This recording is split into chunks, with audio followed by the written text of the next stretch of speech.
Good evening, Love Bay family, and welcome to Baba Shop Tuesday on the Mental Health Hour right here on Love Bay Afrobeat Music and Talk Radio. I'm your host, Felicia Fischhoff, registered psychotherapist, founder and CEO of Rooted in Resilience Psychotherapy and Wellness, where we provide trauma informed, culturally responsive mental health care for BIPOC communities across Ontario. I'm so glad you're here with us tonight. Tonight, we're talking about something many of us have lived but rarely name out loud: walking into rooms where we're the only one, the only Black man, the only brown face, the only person of color in the room, and what that does to our sense of identity, confidence, and belonging. This conversation goes deeper than representation. We're talking about the double work of showing up and proving you belong, code switching, masking, and the pressure to perform, carrying the weight of being a first, only, or one of few. The isolation that can come even when you've made it, and how we build community, resilience, and visibility that lasts. This isn't just a conversation about workspaces, it's about identity, safety, voice, and liberation. Because when we see each other, uplift each other, and speak truth to the systems around us, we are invisible no more. Joining me tonight is our Barbershop Tuesday panelists, who are no strangers to our Love Bay family. So let me reintroduce them. Matthew Paris is a creative entrepreneur and digital strategist, co-founder of In Development, a branding and design agency. With over 8 years experience in software and web development, he brings design thinking and human-first strategy to everything he does. On Barbershop Tuesdays, Matthew uses his lived experience to speak up for men navigating stress, identity, and the quiet weight of expectation. Josh Dale is a registered psychotherapist with over a decade of experience in mental health. He specializes in trauma therapy, addiction recovery, anxiety, and identity work. Known for his integrative approach that blends exploration, creativity, and humor, Josh creates spaces that are warm, collaborative, and real. On Barbershop Tuesdays, he explores what it means to rest, reflect, and show up for yourself. Kunle Ifabi is a registered social worker and psychotherapist with over 9 years of experience across community mental health, public health, schools, and private practice. As a Black man in mental health, Kunle knows the importance of creating spaces where men can speak freely without judgment. He joins Barbershop Tuesday to help break the silence and remind brothers that strength starts with showing up. Andrew Peterkin is a registered psychotherapist at Umoja Psychotherapy, passionate about holding space for real, honest conversations, especially with men who are used to holding it all in. His approach is warm, non judgmental, and solution focused. Andrew shows up to Barbershop Tuesdays to make sure more men know that healing doesn't have to mean doing it alone. Gavin George is a software engineer and digital strategist, co founder of In Development, again, a branding agency with a foundation in traditional art and over a decade of experience in hospitality management. He brings technical expertise and people first insight to every project. Gavin turns ideas into impactful experiences rooted in understanding, shaped by empathy, and driven by connection. But before we get started, a quick but important reminder. The Mental Health Hour is not therapy. This is a space for education, community conversation, and shared experience, but it is not a substitute for professional mental health support. If you or someone you know is struggling, please reach out to local mental health services, crisis lines, or a therapist in your area.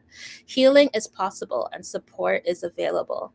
You don't have to carry it alone. If you're joining us live, guess what? The chat is open. We want to hear from you. Drop your thoughts, your questions, your reflections. This is a community space, and your voice matters here. And if you know a brother, an uncle, a cousin, a friend, a colleague who needs to hear this conversation tonight, please invite them in. Send them the link, tag them, pull them into this space, because the conversations we're having tonight, guess what? They matter. And they're better when we're not having them alone. So pull up a chair. The barbershop is open. So let's talk about what. Hello, hello. Hey, Hi, everyone. Hello. Yay. Happy to be here, guys. Happy to be here. Yay! Happy New Year. Happy New Happy New Year! Year. Yes, starting the new year off strong. It's always so lovely to have you, brothers, honestly. So yes, Happy New Year. And guess what, guys? Me never get no cheesecake yet.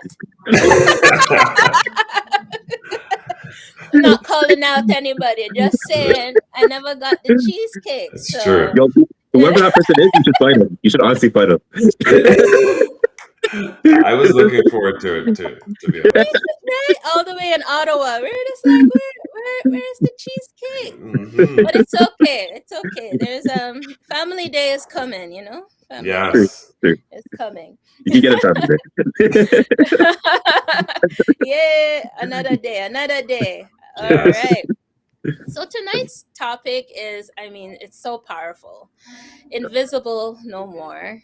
Walking Mhm. into rooms where we're the only one.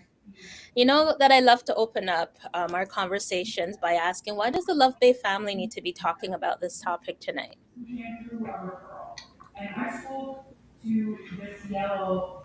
Yeah, I guess I'll start us off. I think it's in the title. I think the word, when you say no more, it means that it has been the reality, right? And so this sense of invisibility, like that's a shared experience often around the BIPOC community of I'm in the Mm-hmm. minority. I do feel invisible. And so I think that's the importance of the conversation, is to even highlight the invisibility that people have been experienced, so that we know that we're not the only ones. I think that can really Absolutely. bring in a Yeah. sense of brotherhood, of support, of, hey, wow, you are not the only one who has experienced this.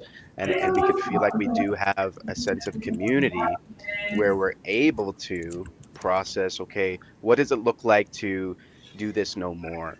What are the steps that we Mm-hmm. can take? How can we support each other? How can I support my brothers here where Yeah. we don't have to walk in spaces and feel invisible? But I think it first starts with highlighting that sense of invisibility has happened. It's our shared experience, and this is Yeah, what it feels like, and you're not alone. So to me, that it's so important to expose what a lot of us have felt.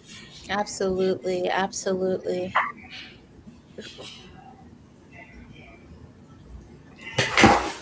All right, Andrew, what do you think? No, I think it can be uncomfortable walking into spaces and like you're the only person that looks like you. Uh, and sometimes it can be awkward. Sometimes just like with the conversations and everything as well. And I think for a lot of people, they come into these spaces and they feel unsafe. They feel very uncomfortable. Um, they don't feel like they belong. And they might feel like, I'm the only one that's experiencing it. So I think these conversations are important because then they're just like, oh shoot, like someone else is experiencing this as well. And then they can get clues and ideas as to what they can do Mm-hmm. with their mental health as they're dealing with it as well. Absolutely. Absolutely. 100%. And it's goes back into that conversations we've had on identity, Yeah. how we see ourselves, being in a room and being the only one and feeling that uncomfortability. I think it takes a deep dive into, why do I feel uncomfortable? We want to reflect on that. We want to reflect on, because at the end, it's you overcoming that uncomfortability. In reality, you're going to enter rooms where you're different, where you're the Absolutely. only one. And so we will Absolutely. definitely break down how you can overcome those Mm-hmm. barriers and actually shine and showcase your difference and your confidence. So, yeah, it's a Absolutely. powerful conversation. Absolutely, absolutely. I love to obviously make this very, very practical, right? If you guys don't mind, why don't you begin to share a little bit of even like your own experience with this topic? Because I think that you're right, Josh. Like, this is something that we all face in some capacity, right? But especially for Black men, I'm a Black woman. I have my own experience, Yeah. but tonight is about the Baba Shop, right? So, what has your experiences been? I think it's been a bit difficult, and I mean, mine is maybe a little bit different than some other people's. I grew up in a very, very white community, so very much the minority. And I think the difficult thing for me was not having anyone to go to with this feeling of invisibility. So not knowing if I'm valid in it, not knowing who I could talk it out with, just having, I guess, having to put up with it, having Mm-hmm. to go into spaces and feel weird when it seems like everyone can just enjoy themselves, right? Especially in my small town, people can go out anywhere and it's just like fine, but I'm always noticing this sense of wow, I'm feel like I'm the only one here, and then Mm-hmm. feeling this sense of invisibility without an outlet, without someone to talk to about it. I think that was a difficult piece for me. It's weird feeling invisible in spaces and then not being able to process or voice it, not having someone come alongside and be like, hey, like I felt this too, here's how we can move forward. And so you just kind of carry that invisibility with you wherever you go. You try to mask it with a smile and with good communication skills and that kind of stuff. And then people are like, oh wow, like this is great, but still feeling that invisibility. I think I carried it for years until I had some support or had a good example. So what about everyone else? What's your experience like? Um, so the community I grew up in was predominantly like Black, Brown, Asian. There were some white people there. So I always in that community I always kind of felt safe. I felt comfortable. I felt loved. Um, but then I got older and I ended up going to a predominantly white school in a white neighborhood. Um, and there I did not feel accepted. I didn't feel loved. Um, and they made it very obvious that they didn't like me. So um, I think like I just had a different mentality back then. I still carry that same mentality now, but uh, I did um, I did find like other people started moving into the community too, from different places in Scarborough and like uh, West End stuff like that, and we ended up building our own community.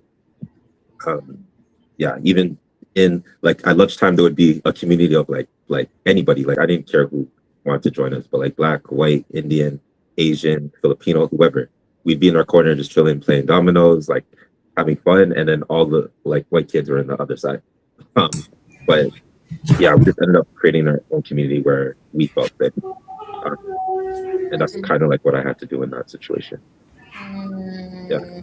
I would say mine's similar too, Andrew. We moved to, for those of you who know Ontario, Canada, we moved to Pickering when I was in grade six.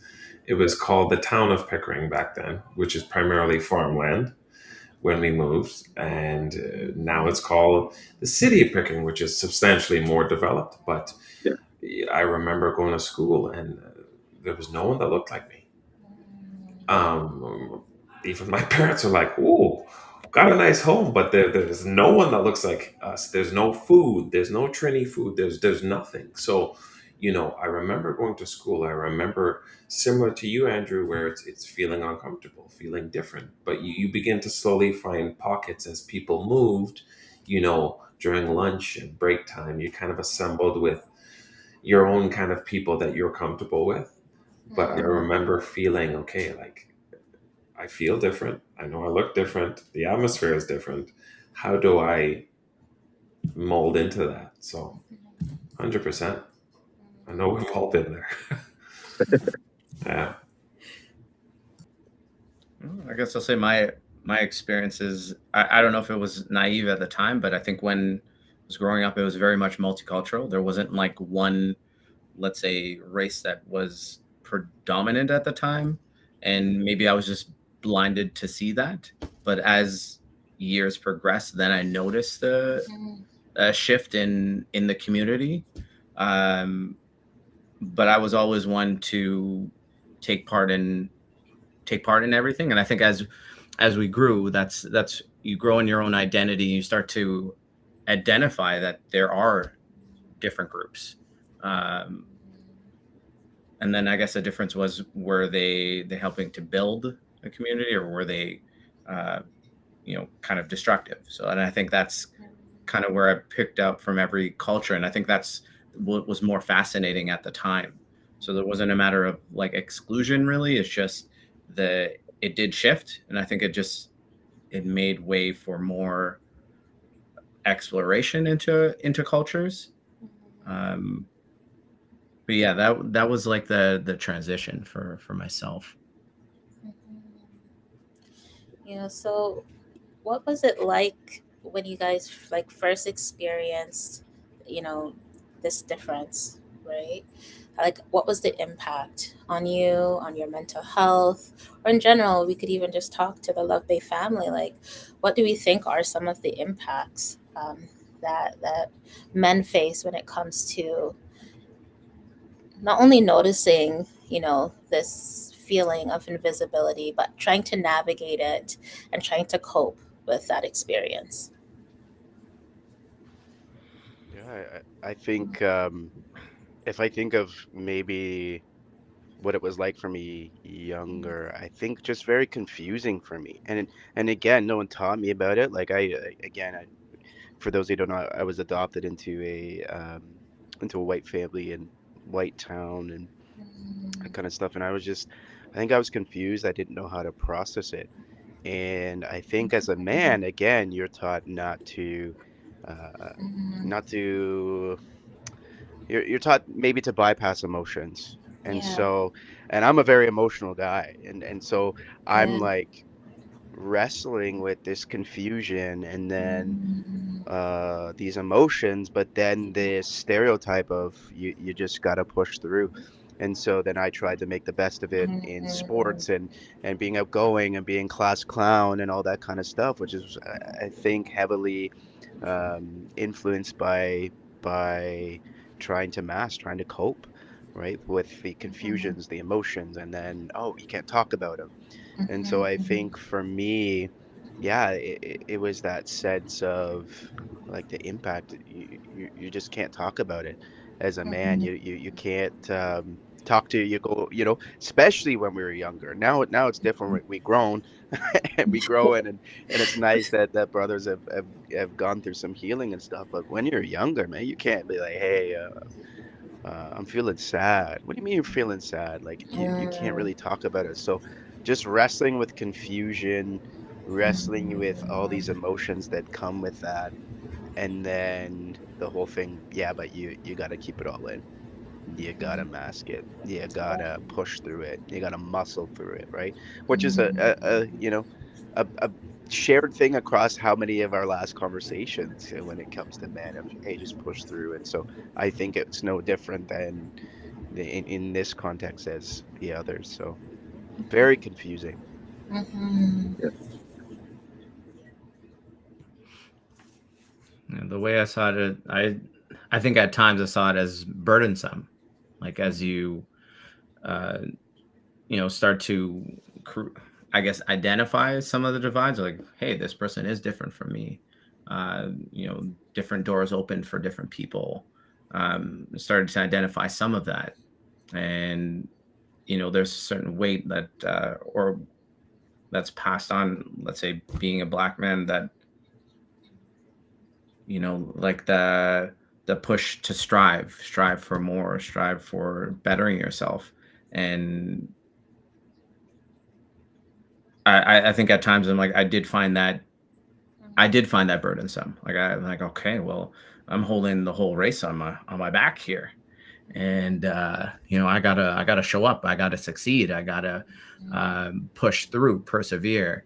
And we're given examples and all of that, but as you said, there may not always be an outlet or a healthy outlet to kind of voice those opinions and, kind of sort some of that out. So yeah, there are times where you would feel kind of alone, just like, all right, well, I'll look to different examples, but you gotta kind of muscle it out. Yeah, I think I felt very isolated. Definitely isolated, alone. I didn't. I used to be like one of those people that were like always excited and like fun and spending time with friends and talking and joking around a lot of stuff. And I think that experience like caused me to quiet down a lot. And I started keeping to myself. Um, I started getting like really, really angry. Yeah, I was very, very angry, and wasn't I wasn't really the type to like get into fights before, but then I started to uh, because I was like, I'm not letting someone be like this anymore.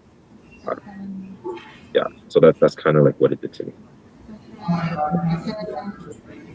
Yeah, you kind of internalize it, right?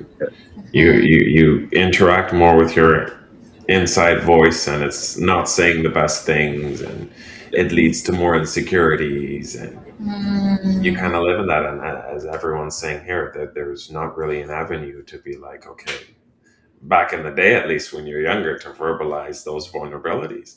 I mean, I know for me, I grew up, my brother and I are super close.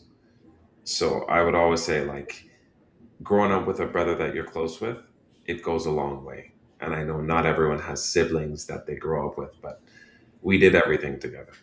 He lives abroad now, but we're still very close. Close with my sister, but my brother and I did everything. We confided in each other, so there was always at least someone outside of the population of the world when I come back home, or I always had that blood brother to open up with, express vulnerabilities, and we talk it through. So I definitely had that growing up, and I know it's different from what some of you guys had. So yeah. Yeah, I hear like a lot of like deep emotions and experiences, right? So I'm hearing there was confusion. I'm hearing that there was loneliness and isolation, right?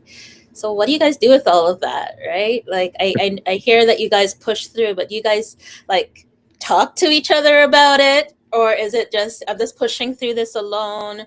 Like what is that experience in terms of sharing these experiences, especially when maybe at the workplace you guys can't express this? Help a sister out, because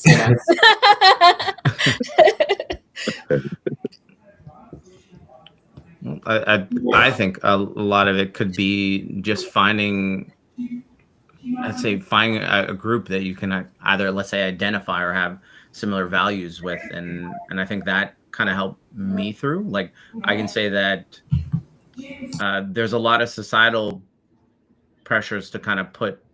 Well, I felt that, like, societal pressures to put me in like a box. Like, you do this, do that.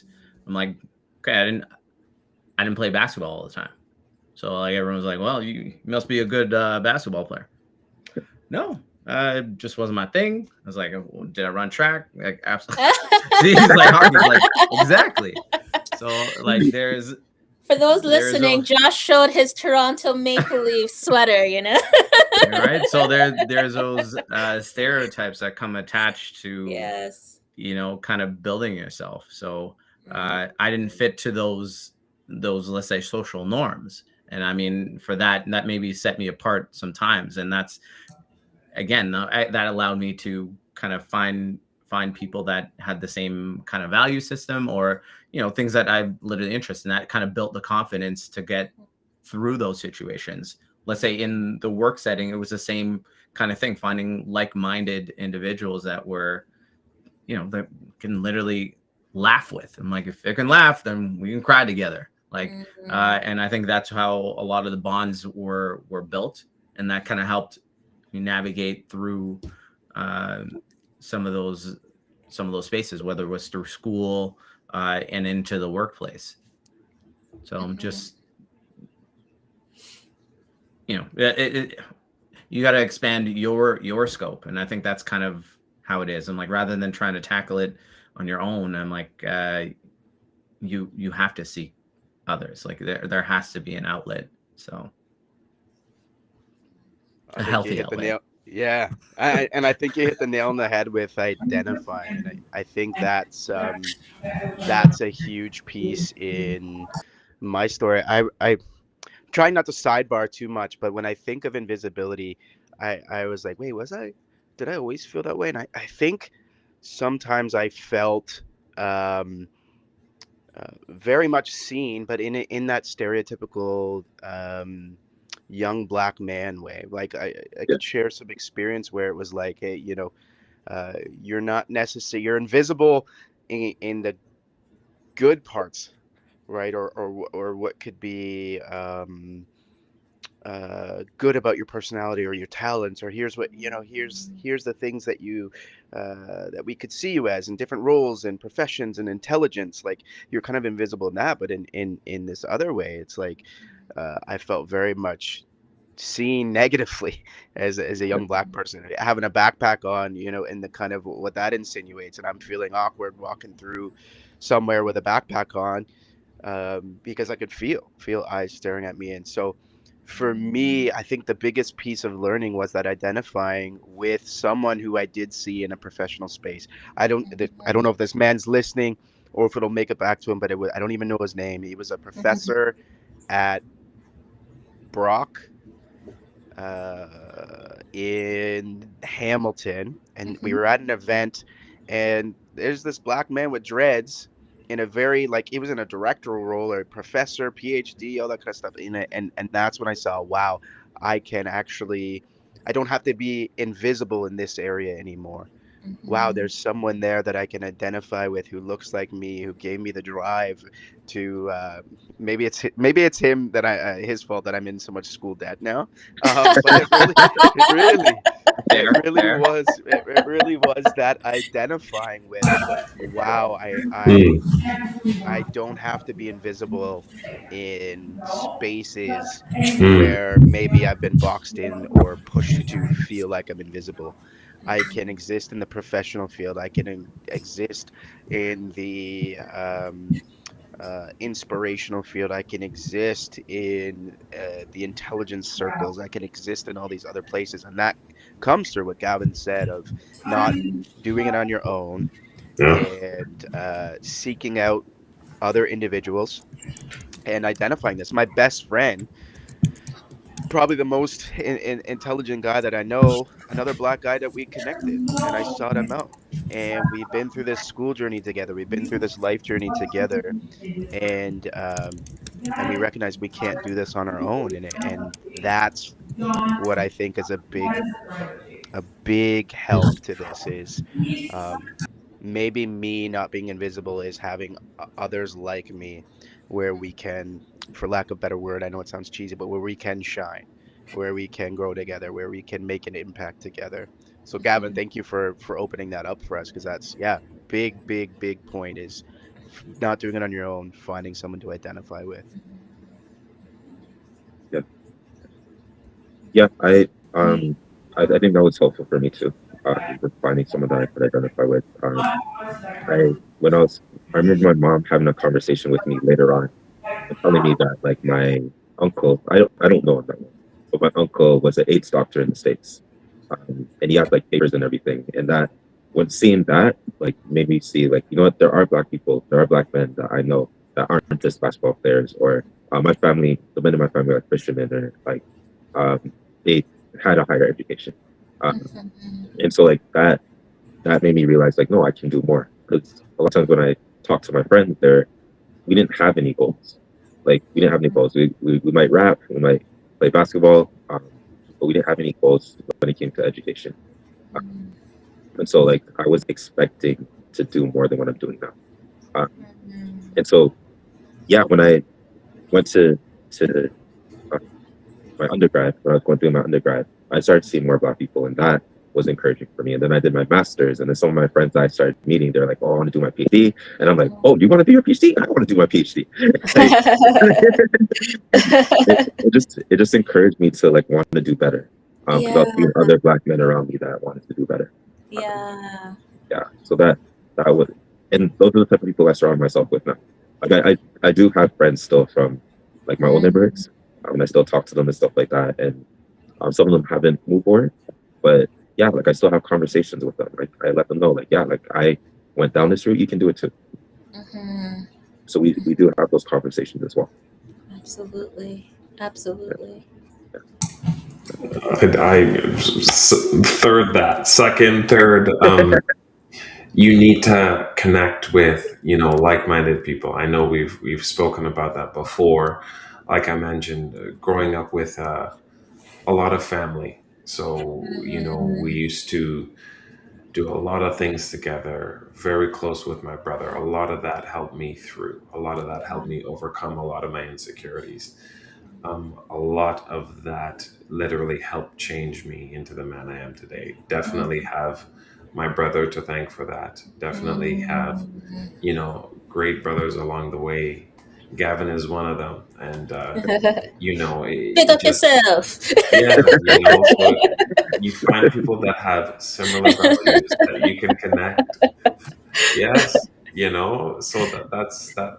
I mean, I think that's the narrative that we're all saying. I Yeah. think we talked about community. We talked about having like-minded people. A lot of that is vital to helping you overcome a lot of those anxieties and help boost your confidence because other people are standing out. Other people are standing up boldly. They're not, you don't, sure, everyone has their insecurities, but you see people fight. You see people go and be a Mhm. light in rooms where they are the only one. And you're like, man, how can I do that? And so you learn from those people. Yeah. What I'm hearing is about the power of the brotherhood, like, Yes. and mentorship, because I think one common theme is how you were able to look up to someone else who may have just run the race a little bit before you, and how that was just encouraging that, you're like, wow, you saw them. Because we're talking about invisibility, right? Yeah. But you were able to see them and be like, wow, well, if they can do it, I can do it. Right. I was gonna ask Josh, and like, does that professor know how influential they were to? Yeah. No, I Mm. honestly, I forget what it was for. It was I don't know if I was on internship for which one of my schooling things, and this was an event we were at. Um, and I don't remember even what he was a professor of, maybe social work or sociology. But here's this professor, man. It was such an impactful experience. I'll never forget it. Never forget it. Mm. Eh, Black guy, dreads, didn't have to wear his hair a type of way to feel like he fit Mm. it. He was just himself, and I was like, wow, like that stayed with me and inspired me, um, to be where Andrew is right now. Like, maybe Yeah. I could do a PhD. Maybe, Yes. um, Yes. I'll send my bill to this guy, but no, he doesn't know. I hope somehow he hears this. I hope someone's like, hey, I know who that is, and Yeah. they share it. If you are a black man with dreads that used to work at Brock University, big up Please reach out. yourself. This is for Reach you, out man. to John. This is for you. I wasn't even a student. That's how impactful it got. Yeah. I wasn't even a Well, student. I was just some next man there, right? So, but Mm. very the impactful. reason, yeah, like I brought it up to just even put the point. I'm like, I had one of those individuals as well, and I don't think like they didn't know, like they didn't know that they Mm. that put these ideals or in my head, Yeah. and yet I look back and I'm like, wow, like I'll reach out to him, Yeah. but at the same time, it's like it was very subtle, and like he wasn't even Mhm. doing the same thing. Like actually, he was in the IT field, and he was Mm. just part of the same company that I was working with at the time, and totally different jurisdictions. But at the same time, like the principles were there, and I'm like, okay, so they're. And I don't even think he gave me. Maybe there were a couple, nuggets of wisdom that were dropped, but I don't even feel like he had to do too much. It was just like, it Mhm. was already there. Like the example was there, and I think allowed me to kind of see, I'm like, all right, things can happen or things can be done, despite, whether I felt like, uh, my skin color was like a limitation or not, or it just made it seem like it was the opportunities were limitless. Yeah. And I think that's kind of, yeah. So I remember him for that. So that's why I brought it up, just to kind of see, like, are these people aware? And I'm like, no, they're just going about living life. And they're like, and then, kind of like that as well, like knowing that, like unsung heroes kind of thing. Yeah. Yeah. Very good description. Yeah. Yeah. I would love to tackle Shanique's question here. Yes. Yes, It's been sir. sitting on my heart, and do you want to Yes, read it out, sir. Felicia? Yeah, sure. So, hey, Shanique, pick up yourself, girl. Yes. So, Shanique says, great show. Very important topic to highlight. How can we better support our young Black males who may internalize these negative schemas? Hmm. And I want to jump on this not because I like to talk, although you'll see I just get excited. I think it's my and so I'm like rushing to talk, and I'm like, wait, you gotta let other stuff first. But I wanted to purposely start first here because there's one way where this is highlighted to me that is so amazing within the Black community and within the Black male community is I think what I'm seeing here that's helping Black men process this is opening the door of creativity.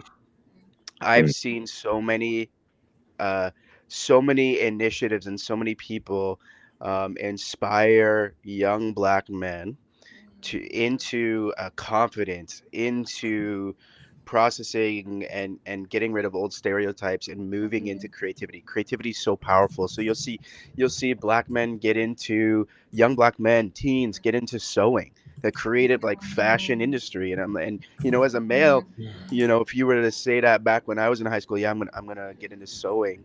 The ridicule you would have faced. Hmm. But to see Black men get into that, young Black men, to see young Black men get into poetry, designing anime and manga. I don't even know. I don't know how to pronounce it. But Manga, but you're manga, yeah, yeah. yeah. Yes. But you're to see all of this happen has been ways for Black men to step into community, so a community of creatives to be affirmed, to be recognized, to be validated, to have support, to do what they love, to not have to put on that facade. It's like I can be me. I'm creative. I can explore. And the reason I wanted to bring that up is because the guys I'm talking with right now, all creative, all in a sense of design, all are inspiring people. I mean, if y'all look at Felicia's website, that's my man's in development, right? That's Yeah, that's their Gavin and Matt, you know what I signature. mean? Right. And to be Yeah. able to step into that creativity. I've had conversations with Matt in terms of just being able to inspire my creative way of thinking. You have Yes. Andrew who's written books and is writing Mm, books, and yeah. What? it's all this. I don't know if I was supposed to disclose that, but uh, Yes. but Hey. but but yeah, So you not have only this. did you hold back your cheesecake, you hold back that you're writing a book. Yo, All my bad. right. Me and you, Andrews, after the episode. What? Yeah. So you have all this creativity that I think for the Black community is a huge outlet. And here's the thing, it always has been. Like that's the amazing thing. It always has been. Let's leverage that for our young Yes. people. Let's leverage it. Yes. Let's not try to stereotype. Let's not try to box in. Let's let that creative expression flow because right now I'm Absolutely. seeing, and this might just be in the Toronto area, is I'm seeing more and more initiatives, more and more community groups, more and more Black leaders. There's a guy who goes into schools. He also has Yes. dreads, always wears a suit. I forget his name. He's on Instagram. Y'all probably seen him. He's got so many awards, and he goes in Yeah. and he's sharing this, right? Yeah. And I just think it's an amazing way. So if you're, and not saying creativity is the only way, but it's a way that I see growing. It's a way that we can leverage to really help our young people find out who they are, break schemas, break stereotypes, allow them to be themselves, right? Not have to feel invisible because now they have ways of expressing themselves and they have community and support to do that. So I wanted to bring that up to highlight the men I'm on the podcast with, but also to highlight what is on the rise, what is happening that for our young men. So I And make love sure it. you big And up I'm just yourself too, Josh, because you are a speaker. Like when I say that he is like he operates in excellence, guys. Like when Yes. he leads a workshop, trust me, it's gonna leave a profound impact on you. So don't hold yourself up. And we all need to grow dreads because I see a theme here tonight. Yes. yeah, right, yeah, Long right, flowing dreads. I think there's some right. inspiration that will come. So I can't grow dreads. I'm just letting you know. Me neither. Me neither. Three of us right now are Jeez. earthlings. I'll have to grow it for you guys. It's okay. I got you. all right. Yeah. Yeah, just hold for me, all right? I mean, if there's any locticians listening and there's a Mm, miracle that can happen, we're This is open for it. it, mm. No, but Oh my goodness. yeah, I definitely agree that creativity or even like the arts is definitely a way to get Yeah. to reach. Like for myself, I'm like I started off just like as a pencil drawings, like just artist from there. I'm into like landscape and architecture, and just even knowing that there are other avenues. Like it's like, what, there's paint? Okay. I'm like, there's color, what? I'm like, there are other mediums, and like photography, all of that. Like, and I think just as you said, having those programs available just gives another outlet to what is available. Like a lot of the times our world is very close knit, and we don't venture outside of that you know say out of that sandbox. So just being able to know that there are other ways, there are other things that you can explore. It doesn't necessarily, it may be outside of your comfort zone at times, but seeing somebody else in it, or even just opening the door, I think also creates a nice space to move into. And I think that's kind of how I did. Like I went to like an art school. I'm like, I didn't know anything. Like that, even the process, I had to build a portfolio. I'm like, I don't know what that is. So, talking to individuals about that and pushing that forward, like I'm like, I had one after. Okay. Yes. Hey. Yay. Yes. Blessings. All right. But Look at the crush coming. Yeah, I have a question for you guys, and I mean, do you guys feel safe to shine in work environments? Because I know that for some people, right, when they stand out too much, because come on, let's just be real. Black excellence is a thing. We just drip with excellence, right? When we do things, like we create, we invent a lot of things that even historically, where we didn't get the credit for a lot of the things that are out there today, right? So when it comes to being a Black man, do you feel safe enough to shine? We're talking about creativity, and we're talking about, building legacies and mentorship and inspiration. And if you don't feel safe enough to shine in workplaces, then what is the alternative? I think now I do feel safer to shine. Uh, now I do feel safer to shine just because of the people that surround me. Even just like you guys, like just seeing you guys and seeing what you're doing. That gives like I don't care what anyone thinks about me. Like it has helped me to feel like like I feel safe. Like even if other people don't like what I'm doing, like I'm good because I have people in my corner that are like there for me and telling me like, yo, you're good enough, you can do it. Yes. Even with so I do write books. And I've written like a few books. I've written a historical fiction. I'm working on a romance novel. And Nice. I finished 2 books that I want to turn into mangas. And they're sci-fi dystopian novels. So no big deal. No big deal. Yeah, no, it's fine. In your spare time. Gotcha. We, in we, my we spare need time. we need we need to know when these release. Oh, So Yeah, no, for sure. For sure. yes, yeah. Right. Not only does he make cheesecake, he writes mangas too. My goodness. jeez. No, no, so all my books are online right now. So I'm planning on traditionally publishing them at some point. But yeah, so the first book that I wrote, and this is more in line with your question. The first book that I wrote, when I first published it, like I was super excited, and I told someone who I thought would be excited for me, and they told me everything you do is gonna fail. And I was like, wow, because I was super excited. It took me like 2 years to write this book. It was like over 100,000 words, like over 110,000 words. Like I was super excited. Been working on it for a long time. And yeah, they just said like, yo, everything you do is gonna fail. And Wow. me being me, I just told them like I don't listen to anything the devil says to me anymore. Amen. And I just left it at that. yeah. And so like yeah, I left it up. People were reading it, and then eventually I got nominated for an international award. And yeah, and it was encouraging. Like I could have listened to that person and stopped writing and just felt like I'm not good enough. But I just kept on doing it, and yeah, now I'm doing like I have all these other books and stuff. There's other stuff that could possibly happen, which I won't talk about yet. But yeah, it's been really encouraging. So That's amazing, man. yeah, just surround myself with people who want to see me win, and I want to see them win, and that's what you need a lot of time. Yes. I love that. I think a lot of it, I'm just touching briefly on the creativity aspect. Yeah. Creativity, I think, allows anyone to express what is in them. And you can actually see a manifestation of that expression. Other people can see a manifestation of that expression.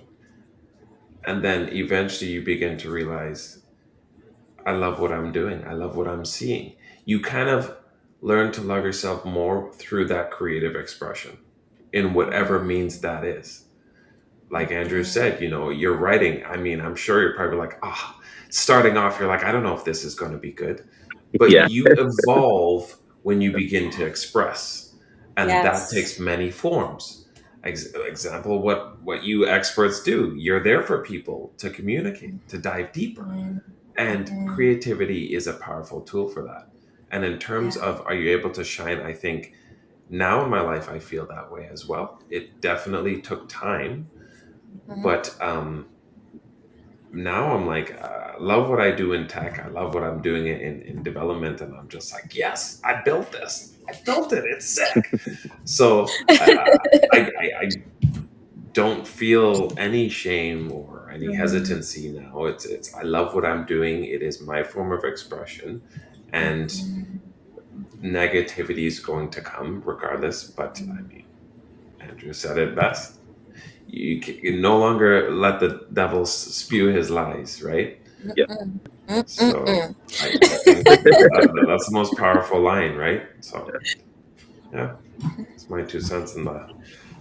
Yeah, I agree as well. I think now, yes, I feel comfortable to shine in my own way. And also me shining is because I have a different perspective. I see it as me being a blessing, me letting other people benefit from my shining. If I don't shine, people are gonna lose out. So I try to be my authentic self. I try to shine everywhere I go. Yes, I work in my most of my workplaces. I'm like the only black male or the only male, and even my work at the hospital where I just came from now. It could be intimidating initially. It felt, but no, I'm a blessing. And over time, I think people get to see that too. And people actually demand, Kunle, shine, like do what you do. Hey, You bring this shine. unique, Yeah. there's a unique gift, a unique set Yeah. of skills that I bring that they love. And I'm like, yeah, why would I hold this back? I gotta let people taste and benefit and enjoy this. But it wasn't always that. I remember I was listening earlier on talking about walking into spaces where we're the only one. For me, it Yeah. was a little bit different. I grew up in Nigeria. Everybody looks like me until I came to Canada as an adult and I saw people who look nothing like me. I came as an international student. I got a class on the first day. I was scared. I was scared. I didn't know how to even say hi to someone. Everybody white. Would they understand my accent? Would they hear what I'm saying? And then I came to a social work program where you have to form groups and talk. Oh, I was terrified. Until over time, like, just be myself. I'm like, oh, I can actually shine here. And then I remember when I was going to go to my master's, Josh, I took a day off work. I traveled all the way about 4 hours to this school. And I just observed. I just wanted to Mm. stand and I looked for a black person. I don't know him. I didn't talk to him. I just observed from afar, watching throughout the school day. Does he feel free? Is he masking? Is he pretending? I just observed this black guy, watched him. Okay, went there, came back to the cafeteria, and afterwards, I was like, okay, I'm good. I can cut to this girl. Mm. Just felt comfortable. Seeing him, I never talked to him. I don't know his name till today, but just being able to observe him and see, is Mm. he okay? Is he masked? And he feels free. Okay, I'm going to go to this school and then starting my master's program. So when we walk into spaces that we are the only ones, it affects the kind of we tend to doubt ourselves, question ourselves, checking if we belong. It takes a lot of emotional toll, and that Yeah. can add on to the pressure, the already pressure of the school or the work environment. Is one more thing you have to deal with that a lot of other people don't have to deal with. I remember with my master's program, I never talked. Teachers will ask questions like, I didn't grow up here. My examples wouldn't relate to all these people. They wouldn't understand, so I kept it back. Until one of the ladies who talked most in class talked about imposter syndrome. And she said, even she has input, like, what? You have imposter syndrome? You're this white girl, you're always talking in class. And that helped me to open up. And when I started opening up and sharing about my own background, my experiences, the whole class loved it. They've never had those perspectives before. It helped to enrich the learning of everyone. But before I Yes. was like, I'm different. I gotta hold it back. I better not talk.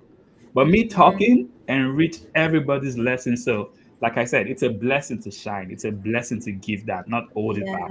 The more we Yes. share, the more we use those spaces, the more we use our experiences, our voices, our insights, the better other people can benefit from that. So yes, I learned to shine now. Man, I learned to let it shine and not hold love it back. that. Yeah, that's great.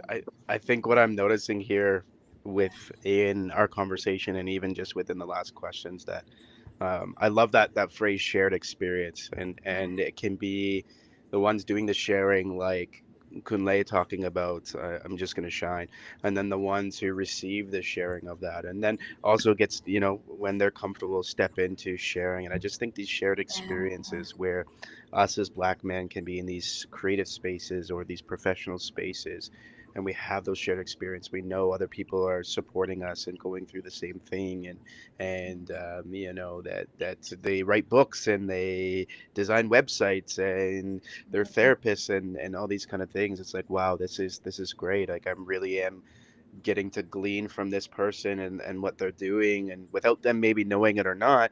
And then I also get to share that for people, right? I maybe there's people that one day will talk about me on a radio and be like, hey, yeah, Josh inspired me to go through this, and Yes. I know this was a shared experience. His light, shone, shone, whatever, however you pronounce it. All of He them. was able to, All of them. yeah, yeah, all of the above. Yeah. He's able to share his experience. But I think this is a very practical thing, is get yourself into places of shared experience. Find someone who can share with you. Find someone who is like you, that can share with you, that can support you, mentor you, give you some wisdom, and then don't be afraid to eventually share that with others. And I think this is a way where we can overcome, or I guess in the title, be invisible no more. Shared experiences, I believe, builds confidence, creativity, character, being able to step out, being able to share with others. So a way to not be invisible is share with your brothers. I guess that's a big Yes. one there. Yes. I know we're running out of time, but how does one get over the fear of shining, or stepping out? They feel invisible, but they want to shine. What is some practical things that they can do? Take the first step. You gotta Yes. step out in order to shine. Yeah. So I find the hardest part was doing that, because I would look into similar rooms and I was the only one. And then after I became comfortable in there, I was like, I'd look around and like, if I saw someone like me, I was like, oh, I think I'm in the wrong room. There's too much of us now. So Yeah. like I saw that Yes. as a thing, but it's also empowering. I was like, okay, well, we are in these spaces now. Or like I started to take that persona of, I say trying to be a trailblazer, but it's like, if there's an opportunity to be in a space that we normally wouldn't be, I'm like, I would go for it, because Yeah. then, and I guess that's just over time with the confidence that's built with that. But it took struggle. Like I can't say that every time I stepped out and felt confident about it, I was like, I have to at least try this. Like, if I'm gonna get Yeah. knocked down, I can at least say that I tried. Hmm. And and maybe that space wasn't for me. Like, Mm. sometimes I would a lot of introspective thought would go into that, and like, I'm here, but I'm like, maybe this wasn't meant for me, and that's okay. And then repositioning myself. But I think I had to go through some of the struggle to know, um, Yeah. where I can shine. Mhm. Yeah. Mhm. So, That's good. in all, the first step is literally taking that first step and doing that several times. So Yeah. powerful. Yeah. Yeah. I think it really is like how you see yourself as well. Like I love what you said, Jeff. But I think it's a lot of times how you see yourself as well. I think a lot of times we don't see. Sometimes we don't see ourselves in the way that the others even see us, or like how we should be seeing ourselves. Like we all have capability of shining. I think of the idea of like just a star. Like we're all stars. We're all able to shine. We're all able to shine in a specific area that we're in. I would say like if you can't sing, don't try and become like a singer. Like you're not going to shine there. Look for the place where you're able to shine.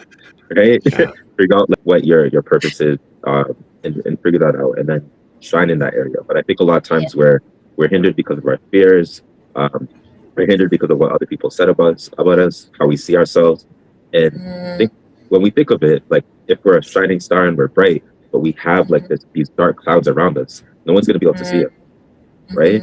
And a lot of times we see ourselves in the way that other people are seeing us as well, which is that dark cloud that's not able to shine, right?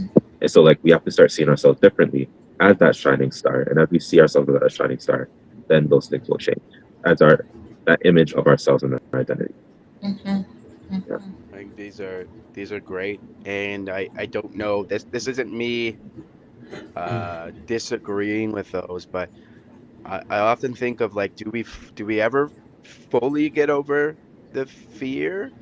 And because I think of like, yeah, I think of like those people that will talk about, um, they could be professional speakers, could do it in their sleep, and then you'll hear them and they'll be like, yeah, I still get nervous every time I go on stage. I think about preaching, like I Yeah. preached a lot yeah, back in the day, and then Hey. yeah, Yes. sometimes you end up you end up going one time and you're like, man, I've done this, like I could do this in my sleep, and then you're nervous and you're like, what the heck? And I think if the answer is no, we don't fully get over this, then I think my answer is going to be community. I think support. I think when I think of those Yeah. times where I was nervous, I got my friends to sit in the front row when I was preaching at a new church, and I got my friends to sit in the front row and support me and validate me in a healthy and good way. And so I think for me, because that fear might not be gone completely, I would say like, hey, you don't actually have to go through it alone. Good thing that you do have those shared experiences in the community that can help you take those first steps, right? Even in the face of fear, even when you're still feeling fearful and you take that first step, and yeah, you can have people that come alongside of you. And I think this is a way to get over the fear where you can start to shine. You don't have to fear failing anymore, because you're like, wait, I have people who can navigate, you know, um, through this with me. I've started to build my just community and network base Mm-hmm. because I love people for one, but also because I know that I have a ton of support around me, right? If I ever want to start my own private practice, if I ever want to do creative outlets, I have so many people around me that um, I don't have to be held back completely by that fear. Mm-hmm. um, I can step out, and if I do fail, hey, I got other people that can say, hey, here's what you could try next time, and I trust them. So Mm-hmm. what a great conversation. This has been a good one for me. Yes, absolutely. Well, what a conversation tonight, Love Bay family. We talked about walking into rooms where we're the only one and the weight that comes with it. The code switching, the masking, the pressure to prove we belong, the isolation that can show up even when we've made it. But we also talked about resilience, about community, about seeing each other and showing up for each other and shining like a star. Yeah. So that no one has to carry that weight alone. Because when we name what we've lived, when we speak truth to the systems around us, when we build spaces where our voices matter, guess what? We are invisible no more. I want to thank tonight's incredible panelists, Matthew, Josh, Kunle, Andrew, and Gavin, for showing up with honesty, heart, and wisdom. Come on, these brothers bring their lived experience, their professional insight, and their commitment to creating spaces where men can breathe, Mhm. heal, and be real. So thank you, thank you, thank you for being here every month. If tonight's conversation stirred something in you, we want to hear from you. Drop a comment, send us a Yes. message, share this episode with someone who needs to hear it. And if you or someone you know is looking for culturally responsive trauma informed mental health support, why don't you reach out to me at www.rootedinresilience.ca? You don't have to do this alone. So, next week, I want you to join us for the Insight Hour on the Mental Health Hour, where we'll be joined by Miss J, host of the Business Weekly, for an episode on emotional capacity is a business asset. Right here on the Mental Health Hour on Love Bay Afrobeat Music Talk Radio. So until next week, guys, take care and peace out.